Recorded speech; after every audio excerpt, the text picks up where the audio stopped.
It is extremely rare that I come to the defense of ESPN, but that is exactly what I'm going to do today. Right now, we are in the middle of winter. I don't know how the weather's been where you guys live, but down here in the South, it's been freezing. Now, me personally, I prefer the winter weather over the summer weather, but winter weather does have its negatives. It increases your sensitivity to allergies. The cooler weather has a tendency to spread the flu, which used to be called the Fauci fungus. But there is one allergy that no matter what time of year, whether it's summer or winter, this specific allergy, it only affects the people in the mainstream media. People working in the media, they have a strong allergen to the truth. They simply can't handle it. Hearing the truth causes members of the media to have dangerous convulsions. The symptoms are similar to those suffering from severe cases of OMB, Orange Man bad. Oddly enough, those with a strong allergen to the truth, oftentimes they have been diagnosed with stage 4 OMB themselves.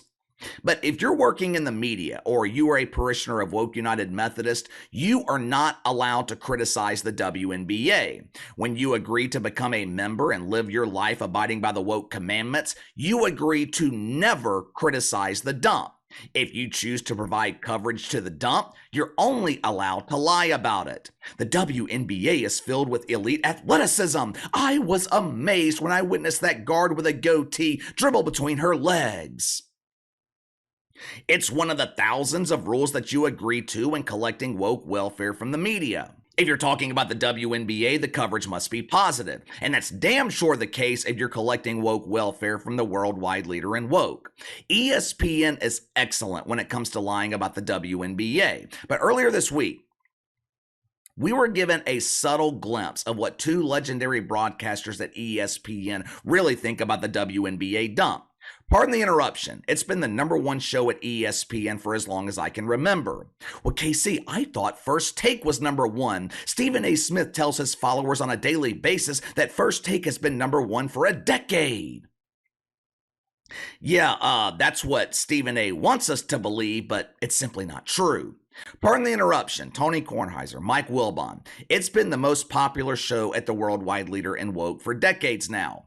Earlier this week, they were talking about Caitlin Clark, not to be confused with Caitlin Collins. Katie Roo! Unlike Caitlin Collins at CNN, Katie Roo Clark, she's actually entertaining. She's fun to watch. Other night, Iowa hosting Michigan State. During the final seconds of the game, Caitlin Clark hits a game-winning three-point shot from damn near half court. It was an impressive shot. It was something that we would never see in the WNBA because if Caitlin Clark did this in the WNBA, there wouldn't be a camera there to capture it.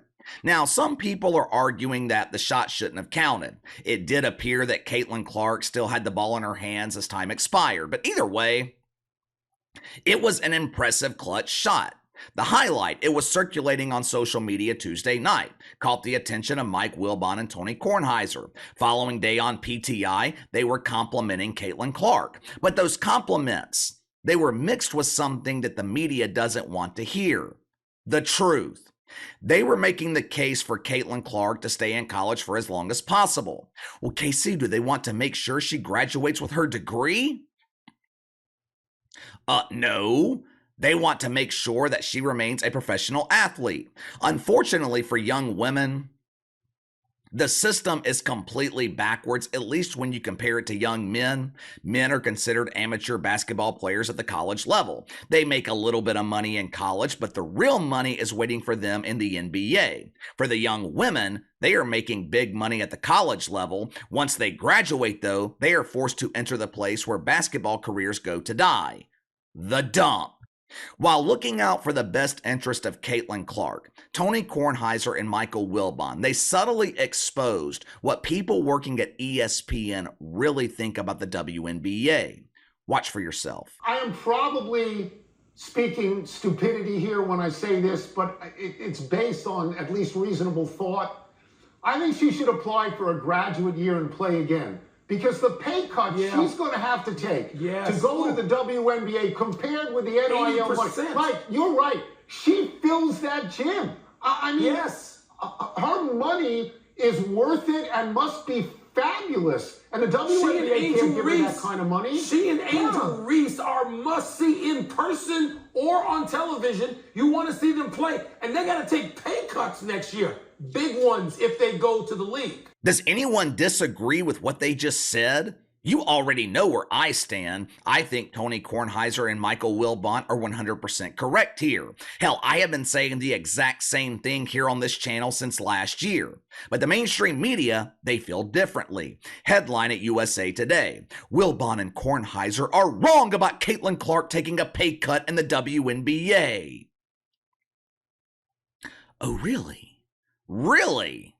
Well, I would love to hear this explanation. According to USA Today, Caitlin Clark, she will not be taking a pay cut when she becomes a rookie trash engineer in the dump. Matter of fact, the complete opposite is true. Caitlin Clark will make more money. Her salary as a trash collector will be $74,000 a year. She doesn't receive a salary as a real professional basketball player in college. Well, yeah, I mean, that is true. Once Caitlin Clark finishes up her hazmat training, where they teach trash engineers to always wear gloves when processing the garbage, Caitlin Clark will receive a base salary that she doesn't receive in college. But that is not where the real money is made. 74 grand a year? What is that, a middle class income? Your next door neighbor's making 74 grand a year. The manager at your local Walmart's making 74 grand a year.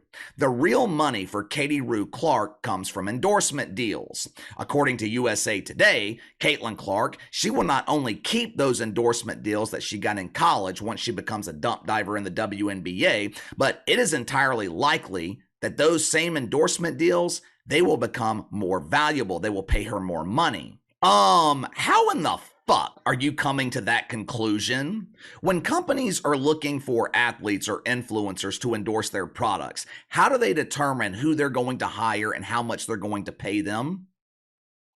They make these determinations based on the size of their platform. Right now, Caitlin Clark has a decent-sized platform in Iowa. More than likely, the size of her platform decreases exponentially once she reaches the WNBA. Why do you think Caitlin Clark is so hesitant to leave college? The other night, ESPN interviewed Caitlin Clark after her game-winning shot. They asked her about entering the WNBA draft. The headline of the video read something like, "Caitlin Clark dodges question about WNBA draft." Why do you think that is? Why do you think Caitlin Clark wants to remain in college? If I remember correctly, she was eligible to be drafted into the WNBA last year. She will damn sure be eligible to enter the draft this year. And from everything I've read, Caitlin Clark, she wants to remain at Iowa for her final year of eligibility. Why? Because Caitlin Clark knows no one is paying attention to the WNBA. That game-winning shot that she made the other night, Caitlin Clark makes that same shot in the WNBA. No one notices it. The clip's not going viral on social media. Mike Wilbon and Tony Kornheiser, they're not talking about the shot. Hell, they're not talking about it, and it would have happened on their own network. Caitlin Clark knows her exposure is likely to decrease once she enters the WNBA. Now, the mainstream media, they are assuming since Caitlin Clark is a big star now that that star power will carry over to the WNBA. And maybe it will. Maybe Caitlin Clark will become an even bigger star once she enters the dump, but it's just not likely to happen. This time last year, Bob Griner was the biggest star in the WNBA. Hell, Bobby G was the only star in the WNBA. For the first time, the dump had an employee that managed to capture mainstream interest. Now sure, Bob Griner captured interest for all the wrong reasons. She tried to sneak God's grass past Vlad. Vlad got busted at the airport with it. Spent the next 10 or so months on an extended Russian vacation. Bob Griner returns home, family, friends happy to see her back home, while everyone else was pissed off about it because John Biden left a former Marine in prison over there. But it didn't matter. It didn't matter that normal people were pissed off with the return of Bob Griner. The WNBA was receiving something that they had never received before: attention for normal people, exposure to normal people. For months, they hyped up the immaculate return of Bob Greiner. Heading into the season, the mainstream media, they were thinking this could be the biggest season in the history of the WNBA. What ended up happening? Bob Greiner's first preseason game back in Phoenix, her home dump, empty seats throughout the front row. Hell, empty seats throughout the arena. Her first regular season game in Los Angeles, the arena was filled less than half capacity. If I remember correctly, the head coach of the LA Sparkles, I forgot her name. Whoever the hell she was, she lectured fans in Los Angeles for not being loud enough during the immaculate return of Bob Greiner.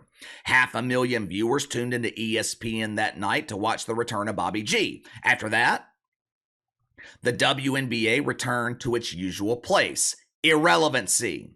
This league's been around for almost 3 decades now. In that time, there have been thousands and thousands of employees who have dumped trash in the WNBA. You know how many of those employees have propelled the WNBA into the mainstream? You know how many of them have become stars, household names? None. What makes anyone think Caitlin Clark will be able to do this? And look, this is nothing against Caitlin Clark. She's a phenomenal basketball player. She's a huge star right now in college. But history tells us this is impossible. History tells us that the WNBA will never be taken seriously. Think about this. What happens if the mainstream media were to turn on Caitlin Clark?